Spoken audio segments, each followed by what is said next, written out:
Carry me back to old Virginia. Carry me back to old Virginia. There's where the cotton and Welcome to the second interview with historian Brent Tarter, a retired historian and senior editor at the Library of Virginia.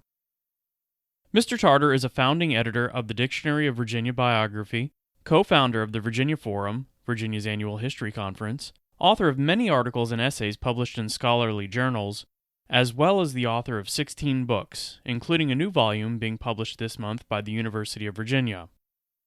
Virginians and Their Histories is the result of research spanning 50 years. The work was put on hold for a while, but Brent returned to the project and completed it early this year. Unlike other Virginia histories, Tarter's work seeks to focus on the lesser-known facets and peoples that often don't make Virginia's history books. He does still mention some of those more famous names and places, but this new volume brings to life stories from Virginia's women, slaves, natives, and poorer population. He shows how those figures also influence the Commonwealth's story beyond the key figures that we all know about. Join us for this second episode, which picks up where we left off at the end of the 17th century and continues to the dawn of the Civil War.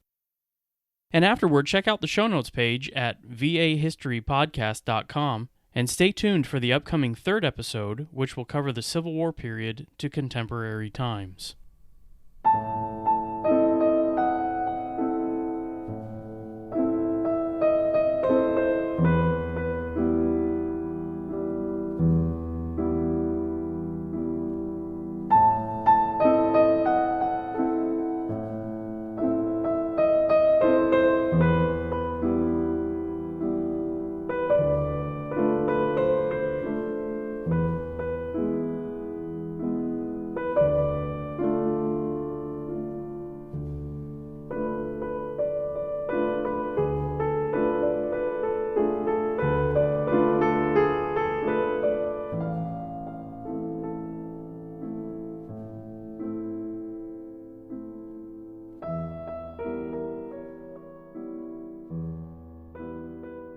Well, Brent, I appreciate you joining me again. Got some more stuff to discover, more stuff to discuss in the next, I think I'm covering 6 or 7 chapters from this period here now. So we'll start looking at 18th century life, very different than 17th century. So what kind of changes are we looking at here? What made the 18th century different than the 17th century? Okay, well, in the 17th century was really a time of just trying to get an established colony to survive. The English population in Virginia at the time was quite small. The Indian population was quite formidable. The population of enslaved Africans was extremely small until late in the century. And it was really kind of a period of experimentation on the part of the English to try to figure out how to live in what they thought of as a wilderness, and a period of experimentation on the part of the Indians too, about these people who had invaded their homeland. Were they going to stay? What difference was it going to make that they were here, that they were becoming more numerous, that they were spreading out over the landscape? So there's an almost constant set of conflicts and underlying tension throughout the entire first century of the English colony. So that being said, with the tension that's there, how do the governing powers come together to bring it out of chaos, I guess is a good way to say it? Well, historians have differed with each other about the extent to which early Virginia was very chaotic, or whether it settled into a kind of stability earlier rather than later. My opinion is that by the 1640s and 50s, the leading people in Virginia, the tobacco planters and the government officials, had created a kind of fairly stable hierarchical society. You can think of it as a miniature version of English society. There were hierarchies, there were people who governed, there were people who didn't. The people who governed were not very numerous, the people who were governed were very numerous. But they established laws, they established a church. You had to follow certain rules. They had a legislature that made the laws, and they had courts that enforced them. And so such instability as existed in the very earliest days of the colony, I think gave way to a kind of stability by the 1640s or 50s. Now, you can find plenty of evidence in the records of local instabilities, unrests among the indentured servants, or threatened rebellions amongst the enslaved people. Certainly resistance and sometimes violence on the part of Indians who resented this encroachment of aliens onto their homeland. But I think it's safe to say that the institutions of society and government that the invaders created in the first decades after they got here worked reasonably well for them, or at least for the more prosperous of them. We do have to remember that most white Virginians of that time worked for other people, either as hired laborers or as indentured servants. They had limited rights, they had limited mobility, they had limited opportunities. The people who were in charge had the most opportunities, and they made the most of it. So by the 18th century, that's much more solidified, and they start building upon that? Oh yes, by the beginning of Virginia's second century, early in the 18th century, you can see that the institutions, the plantation system, the economy, the government, the laws were functioning in a fairly regular, systematic, and effective way. This allowed for the people who were in charge, who were chiefly tobacco planters, to prosper. They prospered, it must be said, at the expense of everybody else. Now, in the 17th century, in the last episode, we discussed these Virginians really didn't look at themselves as Virginians, but they do start looking at themselves as Virginians by the time the 18th century comes around, correct? That's true. One of the things that has always interested me is that there was a Virginia political leader named Robert Beverly, who in 1705 went to London on business. And while he was there, he wrote a history of Virginia, the first history of Virginia ever written by a Virginia native. And in the opening pages of that, he very curiously described himself as an Indian. Mm-hmm. And what I think he meant by that was that he was a native. He wasn't just an Englishman living across the sea. He was a native. He was an Indian in that respect. And throughout most of the 18th century, we find the Virginians are referring to themselves as Virginians, not as Englishmen, even though much of colonial Virginia's history is a subsidiary of English history. So they definitely do start looking at themselves as a little bit different than their cousins or their brothers or whomever, family members back home. Well, all those family members they left back home. And you have to remember, too, that at that time when people crossed the ocean to go to a colony, they almost never, ever returned or saw any of their family again. That's a big break. It's the sort of thing we don't contemplate in our own lives. We have telephones and internets and post office and trains and airplanes and automobiles. We see people that we left behind after we moved and grew up.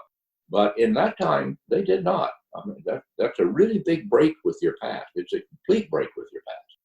And it takes a small fortune, even a fortune that those people didn't have to go to and from across the Atlantic. Right. It was a dangerous trip across the Atlantic, going either way. It could take months. People starved to death. People got diseases. They got raided by pirates. Their ships sank. It was a dangerous business. Now, when they start settling here in Virginia, they don't start settling in towns. Why is that? The English always believed in towns. You know, you go to the English countryside and you see it's got little towns all over the place. Even now, when most English people live in cities, there are little towns everywhere. English society worked best with people living in small towns, and then their farms were outside the towns. That's where they raised their crops, where they grazed their cattle or their sheep or their swine. From the very beginning, though, Virginia was different. We don't know precisely why it started different, but once it got started, it continued. People lived on their own farms, on their own plantations. They didn't cluster in towns. And that meant that people were spread out. It meant that, well, for instance, take livestock. In England, they had laws that required people to fence their property, to contain the livestock on their own property so that your cows or your hogs did not wander over into somebody else's property and damage the crops. But in Virginia, there was all this land that they thought of as empty. Indians were there, deers were there, bears and wolves and foxes, but people let their livestock run at large. So very early on, the English began reversing aspects of English law, so that if you had livestock, you let your livestock run in the woods. If you had crops, you fenced in the crops. You did not fence in your livestock, you fenced in your crops. They turned things just exactly around backwards, because everybody lived on his own little plot of land, or lived on a plot of land that somebody else owned, and they worked for them. And they spread out across the countryside. And once this got started, it continued. For more than 100 years, there were really no towns to speak of at all in Virginia, except the capital city of Jamestown, and it was not very big. Yeah, there were a few minor instances where they tried to create other towns, Henricus, Urbana, even Yorktown, but it's very small. And Well, usually for what? Sending out tobacco. Well, the little towns that did make a go of it in the beginning, Jamestown, Yorktown, later Norfolk, Urbana, those were little port cities. That's where the ships came from England to unload merchandise and indentured servants and to pick up tobacco to carry it back. But they were still small. They were quite small. Even as late as the American Revolution, there was really only one place in Virginia that had more than 5,000 people, and that was Norfolk. And even for that matter, it's still today, you can see that if you drive down 460, you're going to go through a series of small towns like Windsor, Wakefield, Ivor. They dot Virginia's landscape. So I guess we still feel that today, don't we? And to some extent. I mean, we've got Richmond, Norfolk, then you go in the northern regions, Arlington, Alexandria, and places like that. Well, the first Virginia cities were at seaports. And then the towns that arose during the 18th and 19th centuries were largely at commercial sites where there were tobacco warehouses. You know, the tobacco laws of Virginia required that tobacco planters take their tobacco into a central warehouse to have it inspected and graded so that the people who were buying the tobacco knew whether they were getting good tobacco or mediocre tobacco or what they call trash tobacco. These sites of tobacco warehouses and these trading marts evolved into towns like Petersburg and Fredericksburg and some of the other ones that you mentioned. That's basically an 18th century development that was underway by the time of the American Revolution. But for most of Virginia, even at that time, it was a rural society. Now, we've already alluded to it. Who owned the land?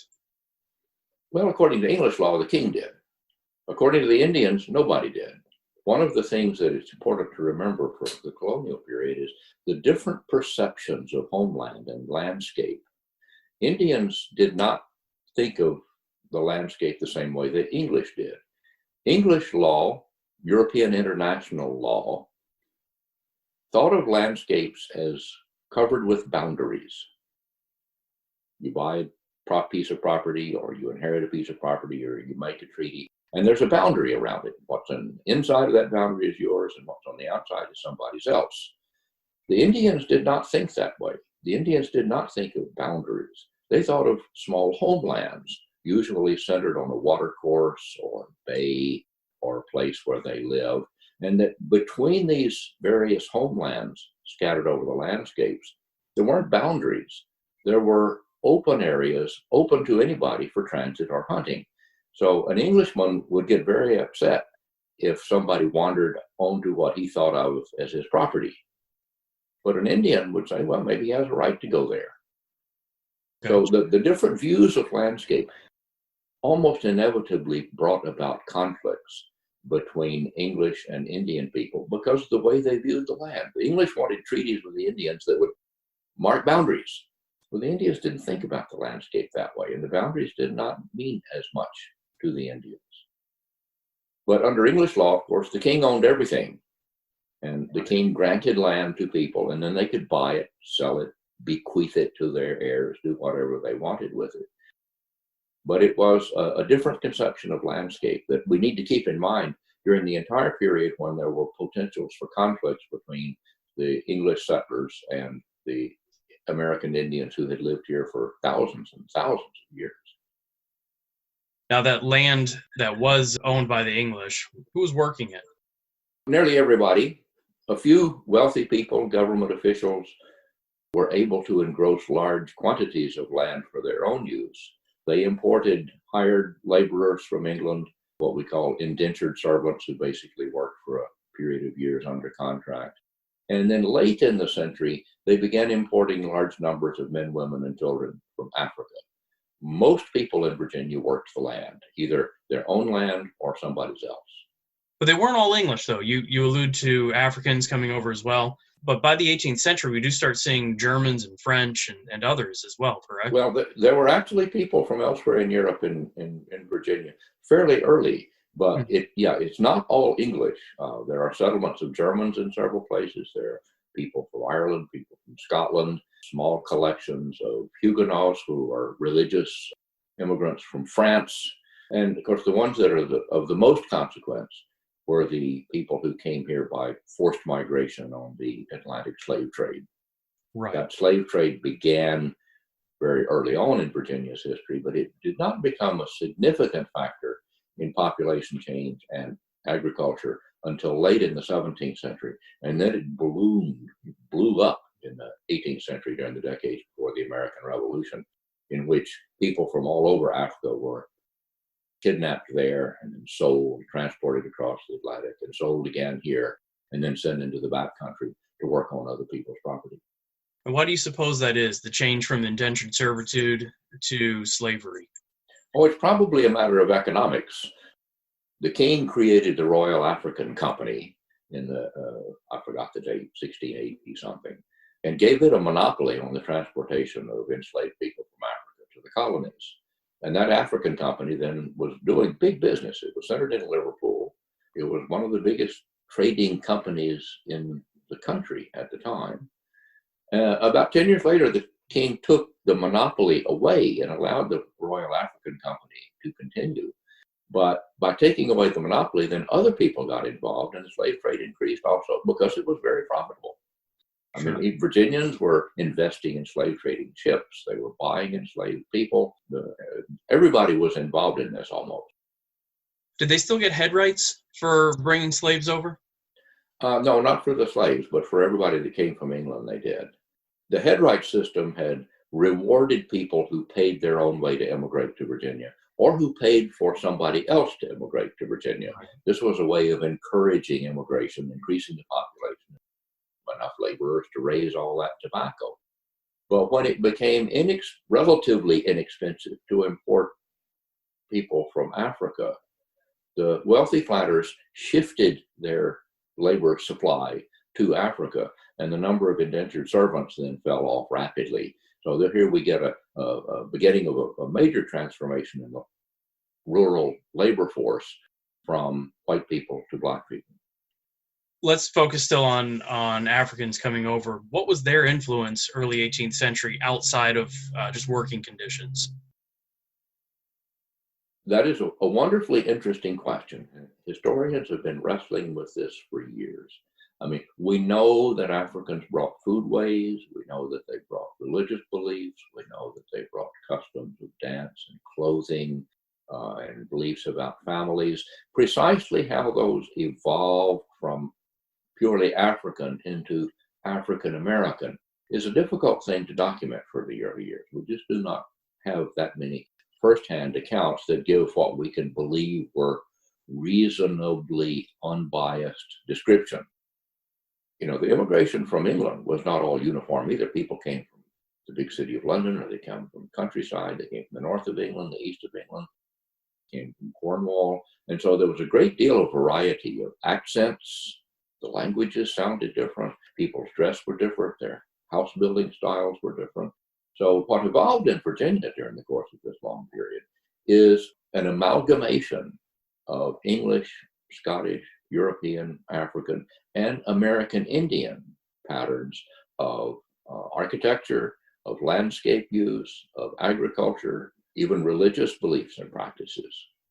So you know, long before the American Revolution, this was an extremely different place than it had been in 1607. It was an extremely different place than the place anybody who lived here came from, or their ancestors came from. It wasn't Africa, it wasn't England, it wasn't Scotland, it wasn't Ireland, it was Virginia. It was different because of all of these influences of people bringing in their own ways of doing things, their own speech patterns, their own beliefs about how to raise children.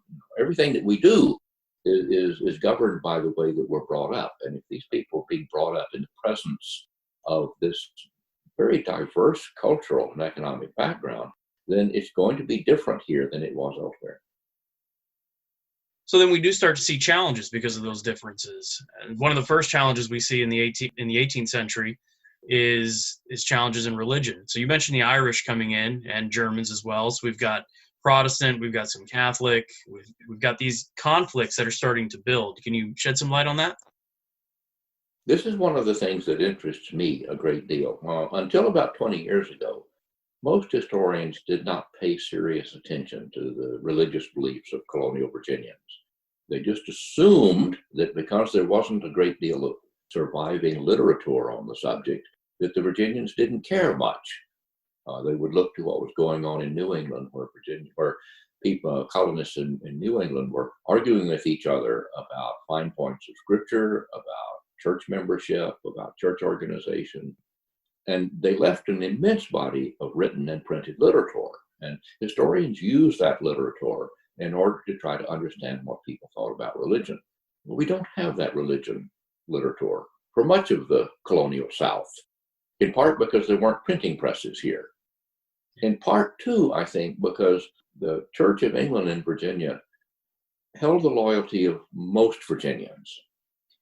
And the Church of England stressed right behavior more strongly than it stressed uniformity of theological belief. You get all these arguments in New England about whether somebody should belong to the church. Well, in Virginia, everybody belonged to the church, whether they wanted to or not. And the teachings of the clergy of the Church of England in Virginia did not promote this kind of intense scrutiny of other people's religious beliefs, so that they lived together reasonably amicably, even though they could differ with each other. People, there were a lot of Puritans in early Virginia. They were Puritans who wanted to rid the Church of England of any leftovers of its Catholic heritage, but they were not separatists. They did not think of themselves as entirely separate from the Church of England. So they differed with one another, but they got along most of the time. Now, in the 18th century, suddenly you get this evangelical revival. It brought in more Presbyterians. It brought in a great many people who were inclined toward Methodism. And in particular, there was an immense rise in the number of Baptists in Virginia during the final 2 decades before the American Revolution. And the Baptists were different in many ways. Each Baptist congregation was its own self-governing body. There wasn't a bishop somewhere and an elaborate church hierarchy that helped to educate ministers and that controlled the church. Each church was an independent little state in its own way. People were very much concerned about saving themselves and about saving their neighbors and their family members. This is a real religious revolution that's beginning in the 1750s and 60s in Virginia. And it introduced a larger measure of Calvinism into the culture. And it created divisions within the culture because there were people, good Church of England people, who viewed these Baptists and these evangelicals as something of a threat. In the same way they had viewed Quakers as a threat at one time. Quakers let women speak in meeting. Well, to a good old Anglican of that time, that was an appalling breach of etiquette. That was a revolutionary thing. The Baptists, by wanting to run their own congregation, hire their own ministers, fire their own ministers, settle their own doctrinal disputes, they were operating outside of what old-fashioned Church of England people believed was proper. That was an unsettling disturbance in the culture. There were Church of England members who persecuted those Baptists. There's an episode somewhere up in the Piedmont, I forget where, of them going to a Baptist church and throwing rattlesnakes through the windows. They arrested their ministers, they beat them, they threw them in jail. Well, that means that those Church of England people took their religious seriously. They were worried about this threat. It doesn't mean that they were only out there doing nothing but raising tobacco. They did believe in these things. They reacted in ways that finally I find very reprehensible and pretty much inexplicable in some respects. But it is easy to understand that, these people believe things. The Baptists believe different things, and that naturally creates conflict. We can see that kind of conflict in our own life today. with various religious beliefs, political beliefs, beliefs about social change, hierarchies, relations between the genders and the races. These are unavoidable in a society of diversity. Taking that same vein of thought there's another movement that starts to influence Virginia as well this time period. It's the Enlightenment. How does Virginia absorb those ideas in conjunction with their religious ideas?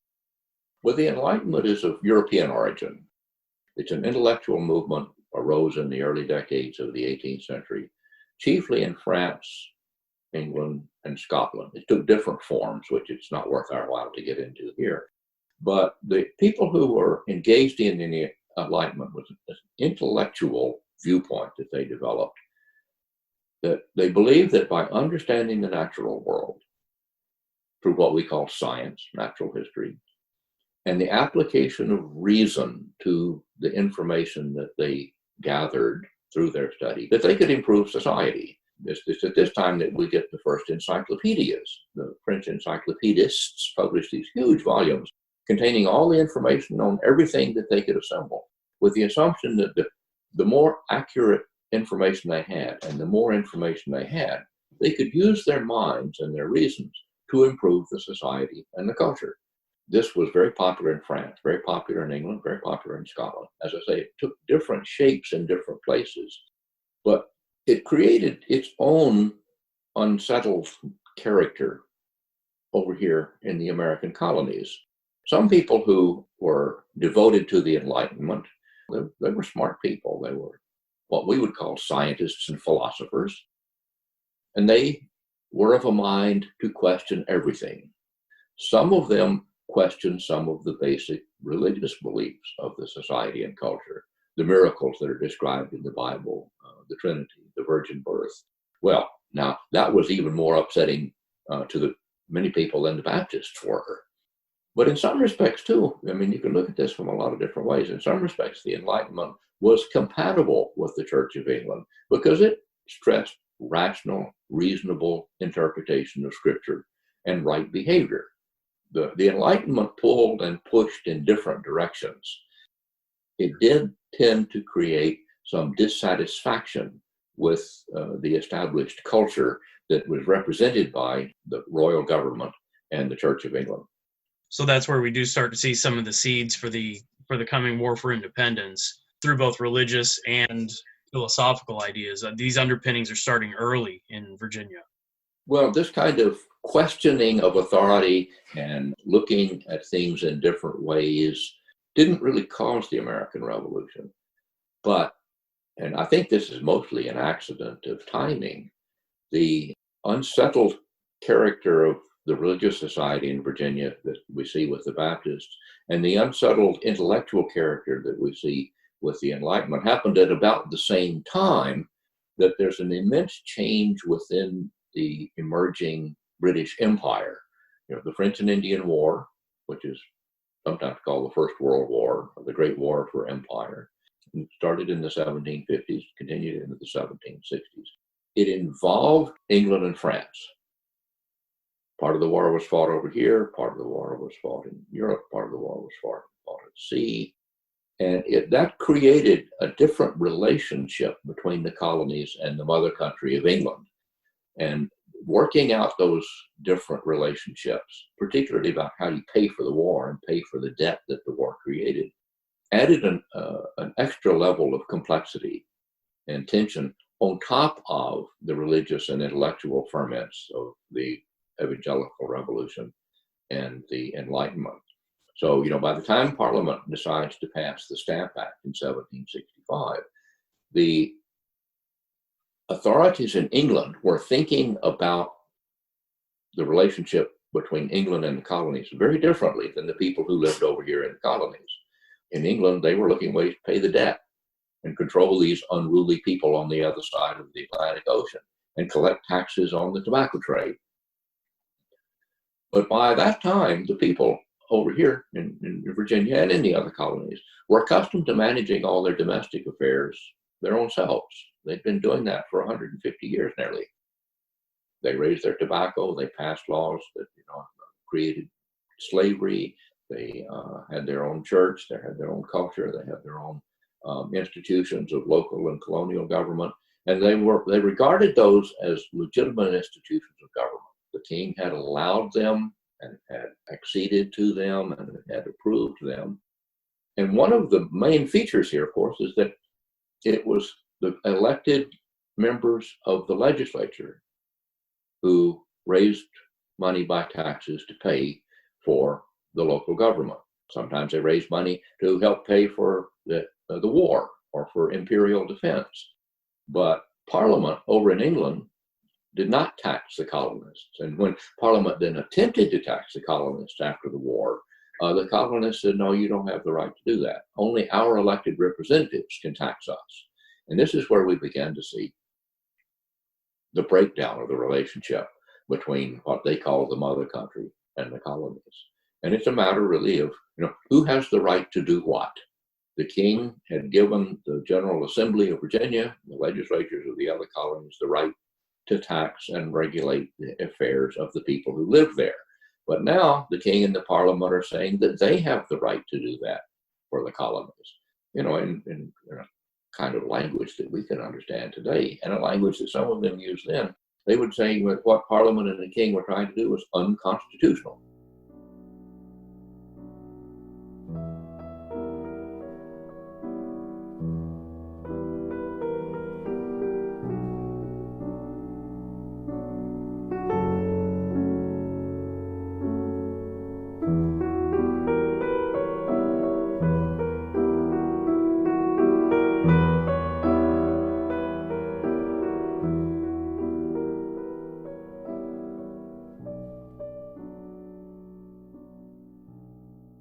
You highlight a great quote here in the beginning of chapter 8 from George Washington. I'm just going to pull one part from it here. I think that really colors the situation, where he says, I think the Parliament of Great Britain hath no more right to put their hands into my pocket without my consent than I have to put my hands into yours for money. And this being already urged to them in a firm but decent manner by all the colonists, what reason is there to expect anything from their justice? So you really see that. I mean, by the time Washington and his generation come around, to pull it all together and put a bow on it, this is their thinking. We're independent. We've got our own ways of thinking, our own ways of doing things. They don't have the right to take our money. They don't have any right to do with us what they please. This letter of George Washington from the summer of 1774 is one of the best letters anybody ever wrote from that whole period, explaining what the problem really was. The Brits needed money. The Brits needed to control their empire. And so they enlarged the scope of Parliament to permit Parliament to do things that the people in the colonies had been doing themselves for generations. We would never expect a foreign government to have a right to tax us. That's the way they thought of Parliament by then, because they had their own legislatures. It shows how different things had become from the understandings of Englishmen in England and these people who lived over here in the colonies by the 1770s. Now, there were still some, however, that didn't agree with the Washingtons and the Henrys of the world that stayed loyal to the crown, correct? Oh, yes, there were thousands and thousands of people in all of the colonies who remained loyal to the crown.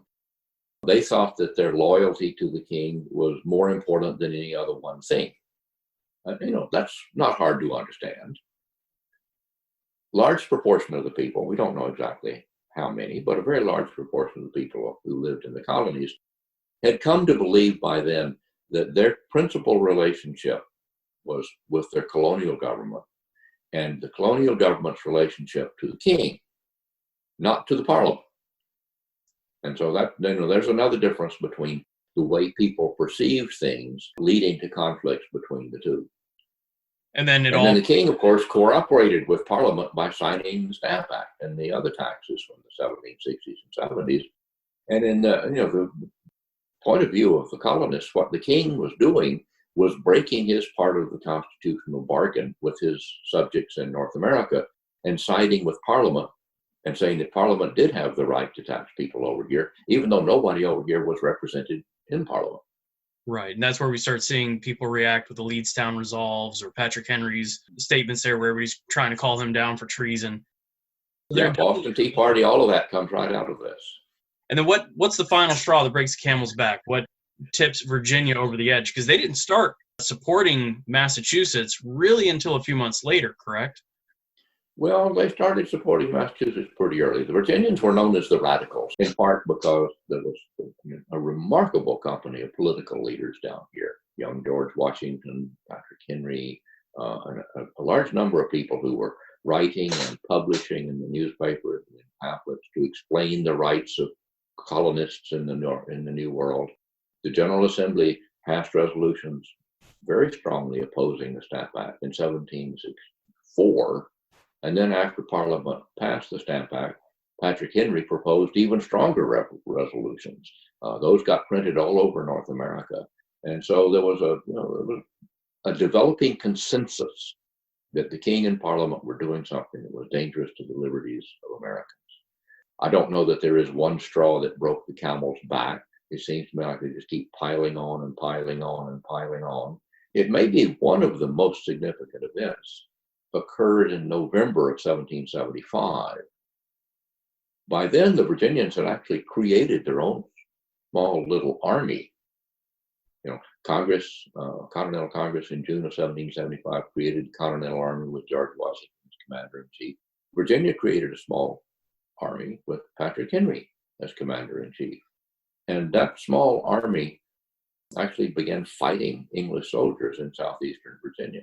And in November of 1775, the royal governor, the Earl of Dunmore, declared martial law and offered freedom to the slaves and servants of anybody who would run away and fight for the king against their former owners. If there is a final straw, I think that was it, because we know for sure that a good many tobacco planters who had been reluctant or opposed to these advanced measures immediately sided with the other Virginians if it was going to threaten a race war and the institution of slavery. Now, we in Virginia, we think of the war as being heavily involved here in Virginia, but it really wasn't until the end. So during that period, how was Virginia being affected by the war? Well, there were a lot of Virginians who were in the Continental Army. They were all fighting in New England or New York, Pennsylvania, New Jersey, South Carolina. That's where the most of the fighting took place during the first years of the war. The actual war did not come here until 1780 and 81, but that didn't mean nothing was happening here. I like to think of this period as in two parts. You have the war for independence. This is what we're talking about right now. This is the war. This is to gain independence. At the same time, you have an emerging revolution.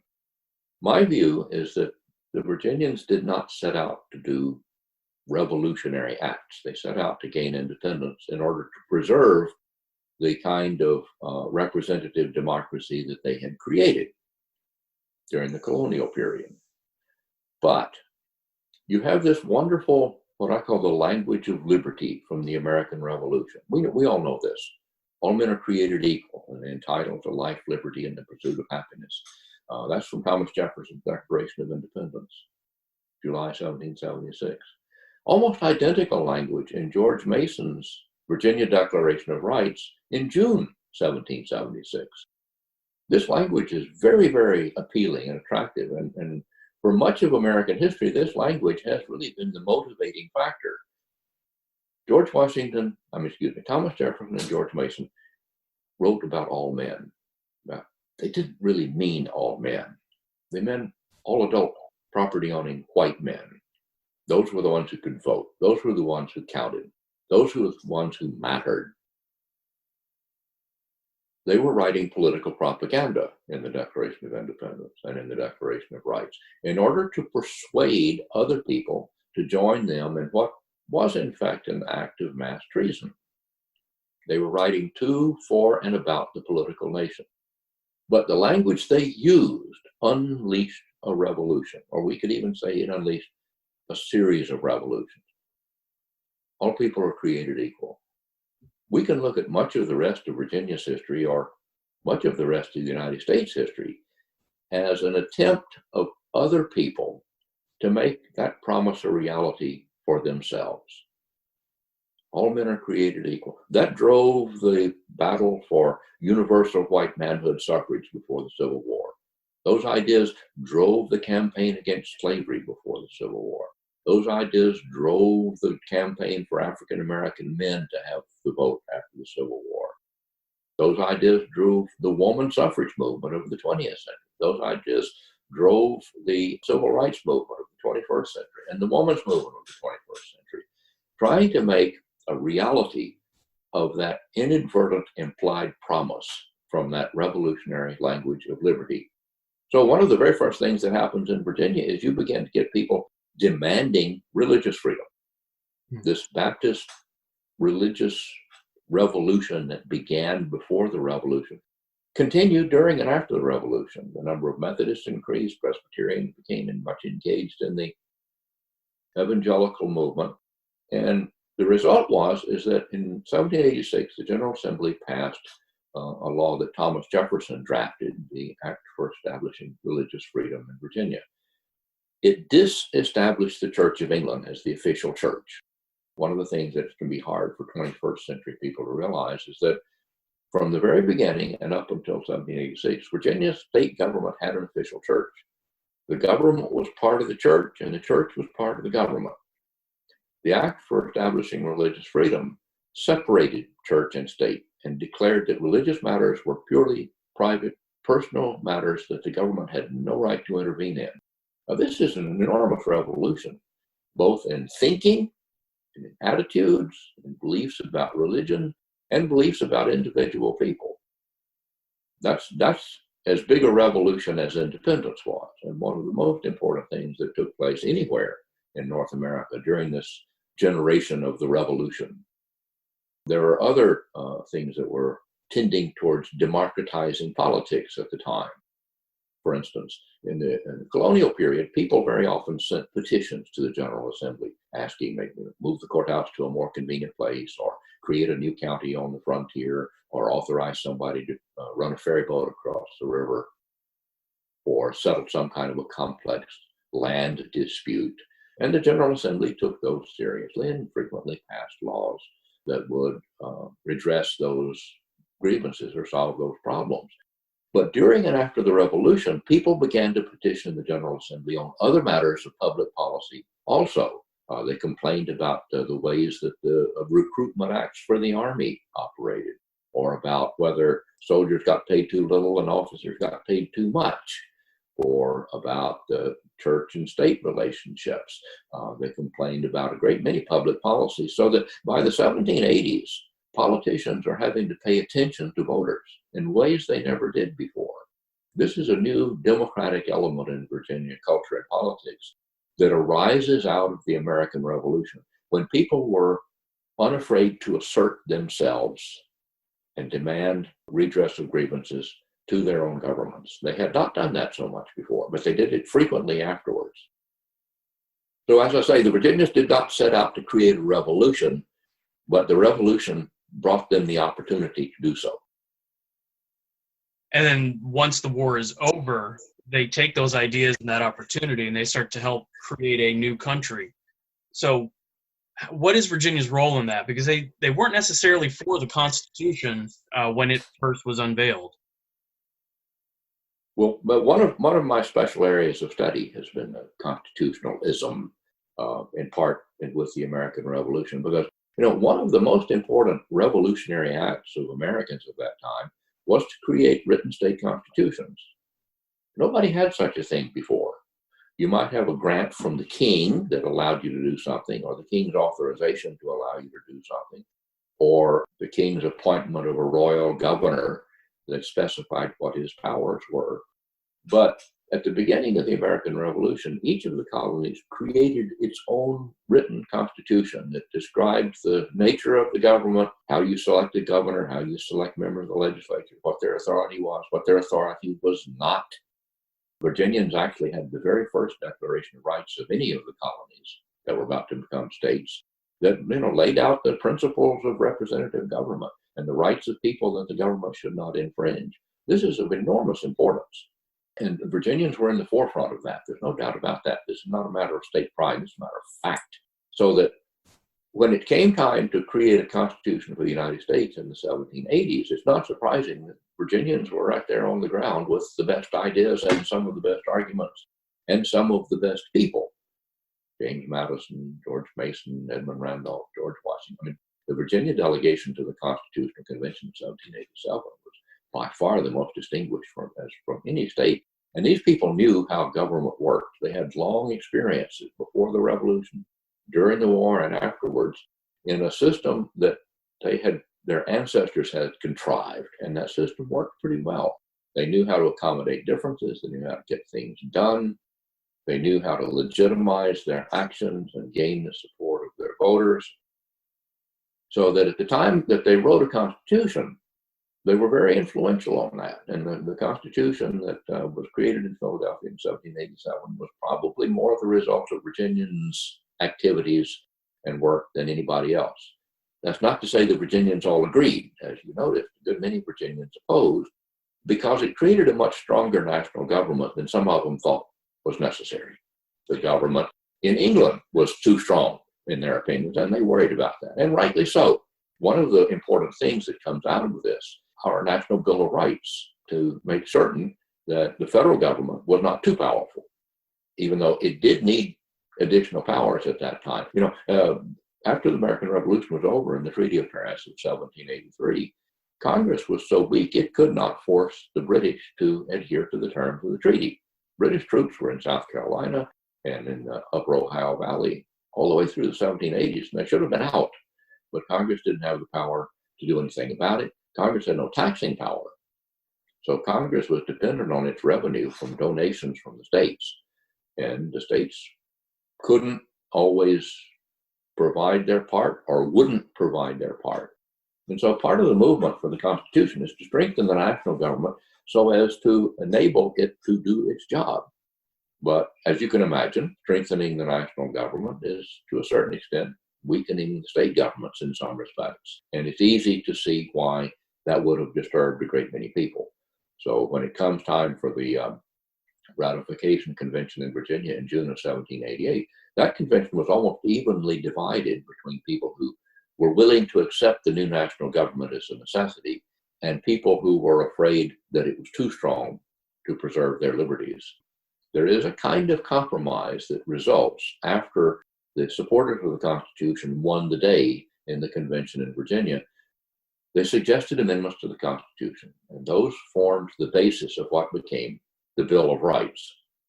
That mollified some people, not everybody, but it did reduce the fears of some people that the federal government was going to be too strong and it would endanger the liberties of people.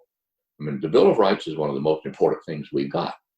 And it comes right out of that debate about how strong should the federal government be? How strong should the state governments be? What should the relationship between them be? What should the relationships between all those governments and the people be? Because of Virginia's leading role in that, it was important that Virginia did ratify this Constitution. Now, once they do, what happens to Virginia's place in this new country? Oh, Virginians continued to be enormously influential for decades. We know that George Washington from Virginia was first president for 8 years, John Adams from Massachusetts for 4, and then Virginians for the next 24. Thomas Jefferson, James Madison, James Monroe, right in a row. 3 two-term Virginia presidents in a row. Speakers of the House of Representatives, influential senators, cabinet officers, secretaries of state, secretaries of war. The Chief Justice of the United States was John Marshall. He was from Virginia, 1801, 1830, when he died, 35. Virginians were enormously influential. Virginia, was the largest state in terms of geography. It was the most populous state. Could be argued it was probably the most prosperous of the states. And it had this remarkable generation of leaders.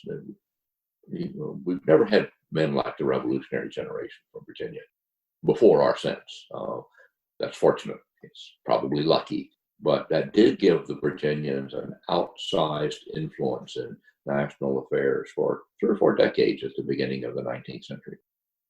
When other states became more populous and the country became more populous, And people from elsewhere, like Andrew Jackson from Tennessee or Daniel Webster from Massachusetts or Henry Clay from Kentucky, gained their own national prominence. A lot of Virginians felt like they were in decline, that Virginia was no longer as important as it was, as if Virginia was always entitled to have the greatest national leaders, as if it was necessary or natural. A Virginian ran for president, a native Virginian ran for president almost every single election between George Washington and Abraham Lincoln. Now, some of them were people like Henry Clay, who ran as a Kentuckian, but there were natives of Virginia who were serious national leaders throughout this entire period. Well, even as such, David Hackett Fisher in his oh goodness, the title escapes me now. Westward Expansion is the only thing coming to my mind. Albion's Seed. Well, he's got a follow-up volume to that where he's talking about how Virginians are the ones who led the way in westward expansion.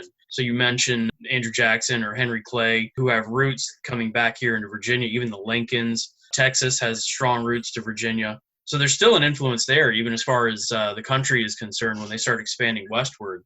You see a large outflow of people that came into the westward portion of the state. This is what Hackett Fisher is arguing. They didn't stay there. They continued to move on. And with that moving on, they brought Virginia ideals to the westward regions of the country. Yeah, Virginians were very prominent in the move west. There were just a heck of a lot of Virginians to begin with. Many Virginia families had too many sons or too few acres of land, and the younger generation necessarily moved west. This happened throughout in all the Atlantic coast states, but if there were more Virginians to start with, there's going to be more Virginians in Kentucky and Ohio and Mississippi and Louisiana and Missouri. More natives of Virginia served as governors of other states between the Revolution and the Civil War than served as governors of Virginia.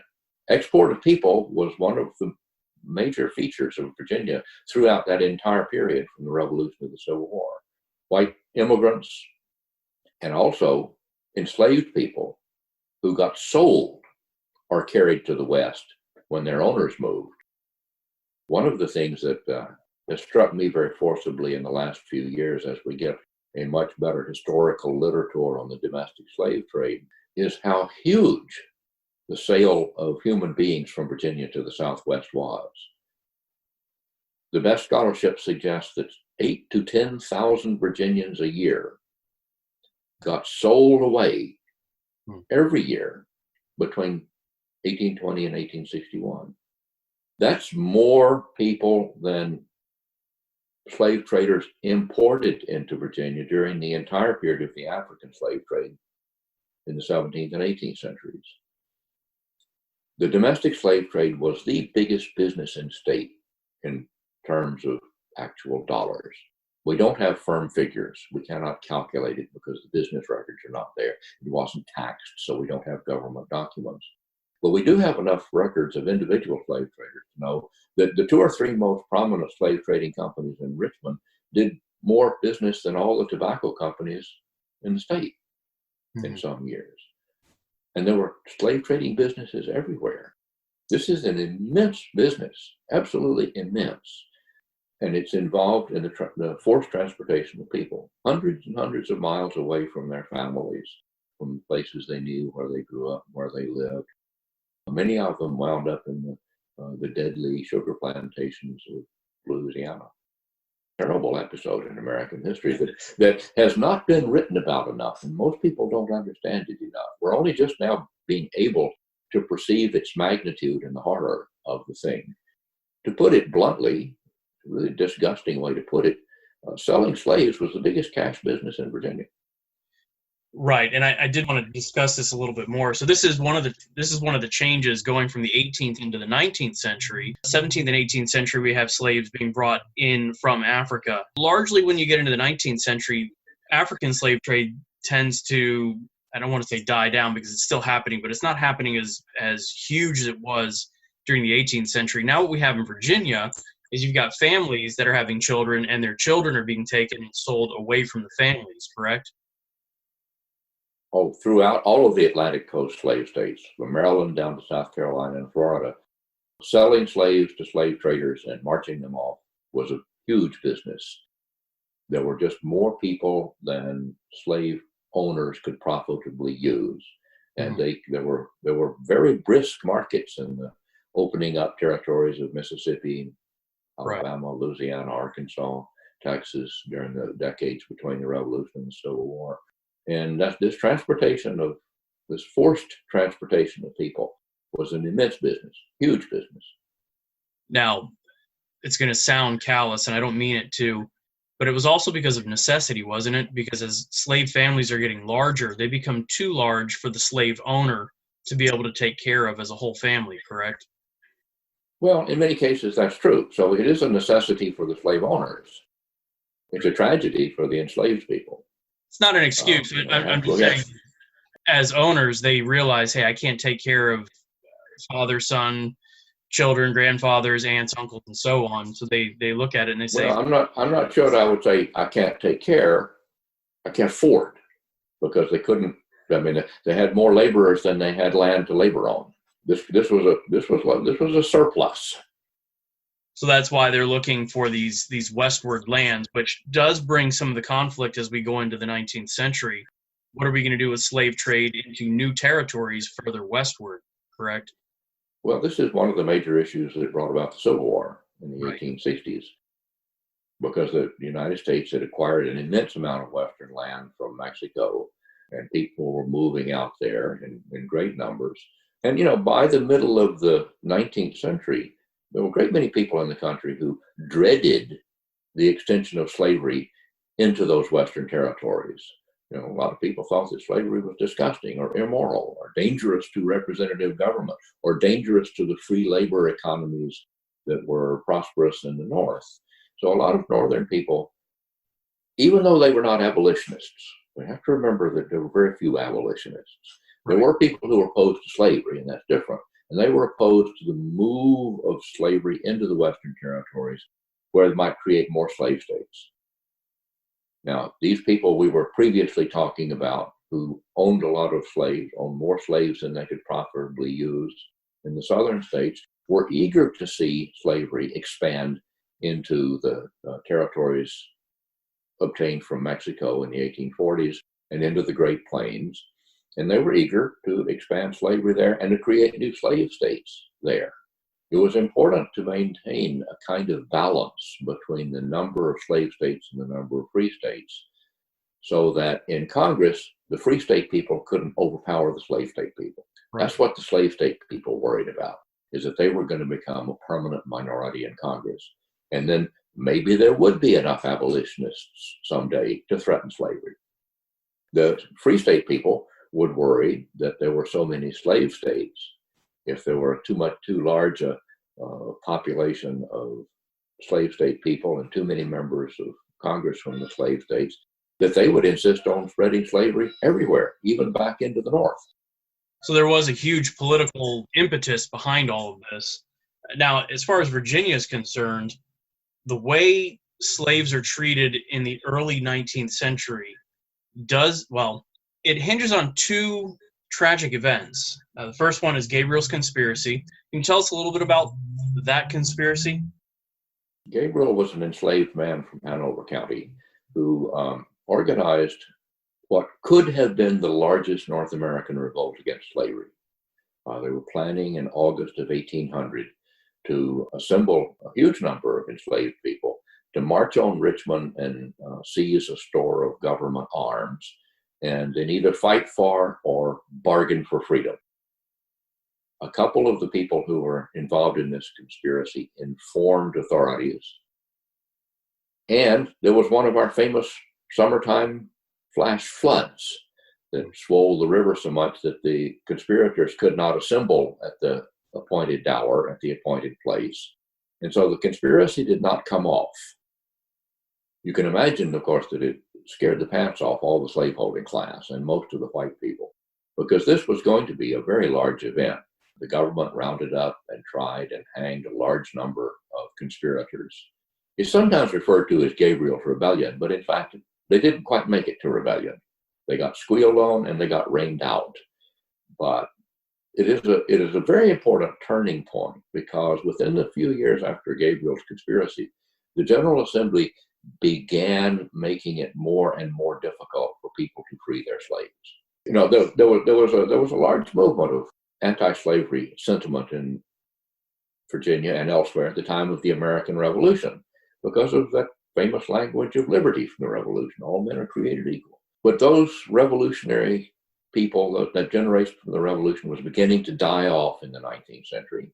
Slavery was extremely profitable for them, either by the way they worked their land or their mines or their mills, or as simply providing them human beings to be sold to the slave traders.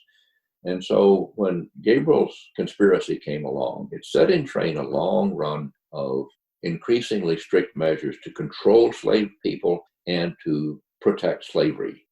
I mean, this was still going on way up in 1831, Nat Turner's rebellion in Southampton County, which was not so large as Gabriel's conspiracy plan, but it was more deadly because Nat Turner and his people actually did rebel, and they killed a large number of white people in Southampton County.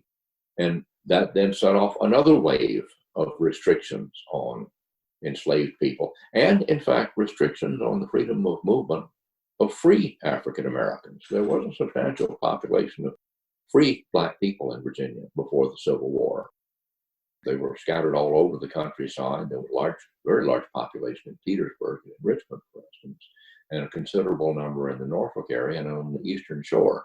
But those enslaved people who were those free African Americans who were entitled to some rights, but not all the rights of citizenship, lost a good deal of their freedom as a consequence of white fear after Gabriel's conspiracy and Nat Turner's rebellion. So you began to see Virginians drifting into a very pro-slavery political economy. Preachers are beginning to preach a pro-slavery theology. People are becoming more and more worried about a large population of free Blacks in their vicinity. The enslaved population continues to grow, and you get fearmongers who believe that the abolitionists are everywhere and are going to free the slaves, and the slaves are going to poison us or slit our throats in bed. So it's not at all surprising that when one anti-slavery person named John Brown mounted a small raid in Harper's Ferry, fear instantly spread everywhere. You hit the two high points that I was mentioning here, is Gabriel's conspiracy and then in Nat Turner's revolt. And certainly after Nat Turner's revolt, it's very different for both slaves, and you've already mentioned as well, free Blacks living within the state. They're certainly treated as second class after that point. Oh, yes.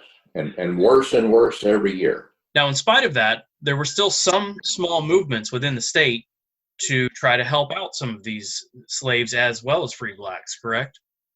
Well, there were, but they were small. I mean, small is the important word here. The most famous is the American Colonization Society, which had its headquarters in Philadelphia, had a considerable number of white Virginia members. But when we look closely at what the Virginia members of the Colonization Society did, we see that they disagreed with each other as to objectives. The Colonization Society was founded to assist free African Americans immigrate to Africa. The purpose here was to rid the country of Black people. The purpose here was not to end slavery. Increasingly, though, members of the American Colonization Society in the North began to see this effort as a way of ending slavery.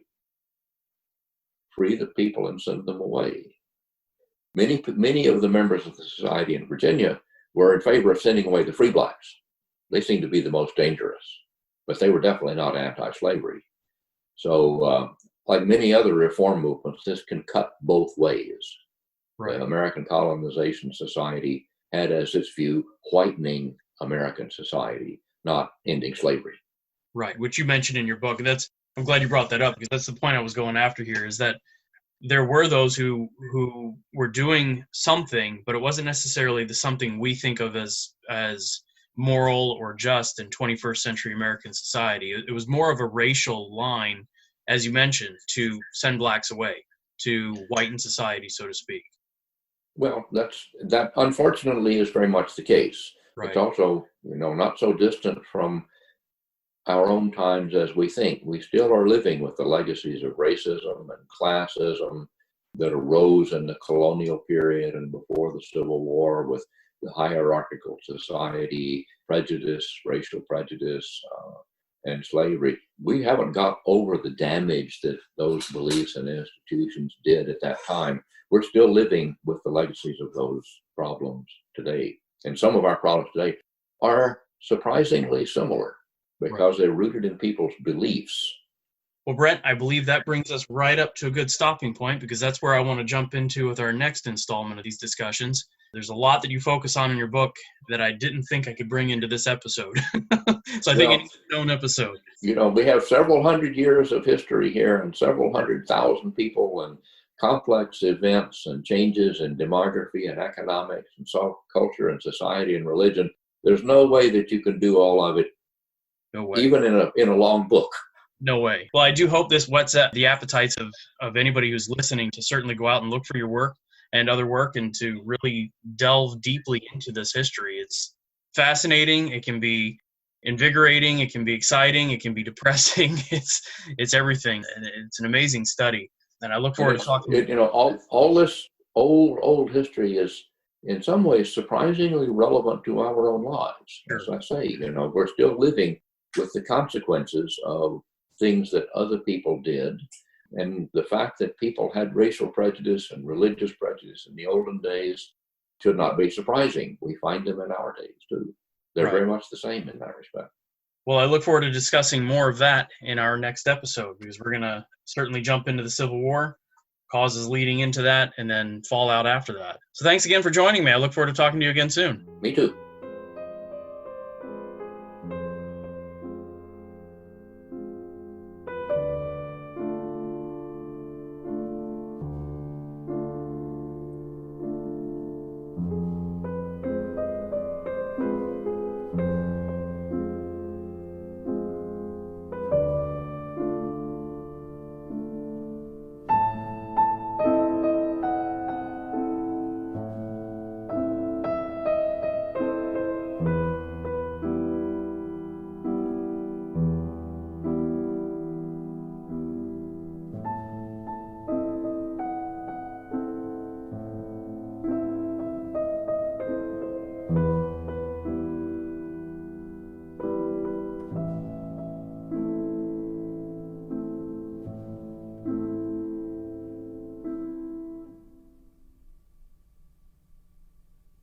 Thank you for tuning into this edition of the Virginia History Podcast. Please help this colony to keep growing. Start by following us on your favorite podcast provider and visit the show notes page for each episode. Those can be found at vahistorypodcast.com. Next, please consider supporting the work financially on Patreon. And perhaps you'd like some podcast merchandise, or maybe a one-time donation fits your budget best. Links for all of these possibilities can be found under the Support tab on our podcast website. Other ways that also help out are liking and following us on social media. Find us on Facebook at facebook.com/VAHispod, and follow me on Instagram at Virginia History Podcast to see some of the statewide trips that I take for future episodes. I've also uploaded podcast episodes to YouTube. They can all be accessed by finding my channel at Robert Van Ness. If you haven't already, please leave a 5-star review on Apple Podcasts. Doing so increases visibility in the Apple Podcast Network, the largest podcast outlet on the internet. Finally, tune in again next time as we continue our walk through Virginia's history. Oh, Baba,